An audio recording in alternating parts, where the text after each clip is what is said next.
Kjo është pasaporta ku kryeministri i Shqipërisë çdo mëngjes në emisionin e tij të përditshëm sy më sy apo gjumë më gjumë me popullin si diktatori Hoxha, ju thot shqiptarëve se duhet ta votojnë atë që kjo pasaportë të bëhet pasaportë evropiane. Jo, nuk është ashtu.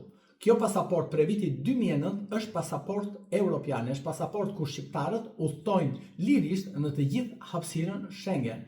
Kështu që propaganda juaj, duke ju thënë shqiptarëve se duhet të votojnë që kjo pasaportë të bëhet europiane, është një premtim tashmë i dalë mode. Është një premtim bajat që nuk shkon më.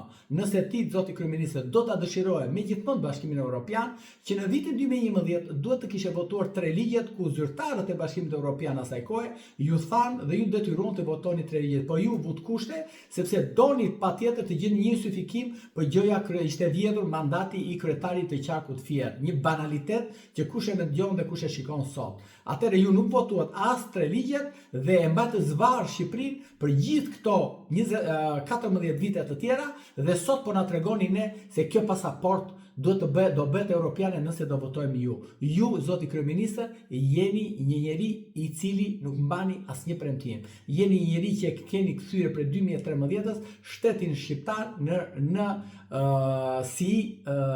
një shtet është në funksionin tuaj personal. Ju e keni kthyer shtetin në një skelet ku ju e keni shpërndar gjithë njerëzve tuaj, gjithë oligarkëve, të gjithë badakçive që ti mban rreth e rrotull, të shpërndar prona publike, prona private, ju ke shpërndar çdo aset kombëtar dhe nuk e lën më asnjë gjë për që ti të krenohesh për të kërkuar votën dhe për këtë pasaportë ta bësh të Evropës.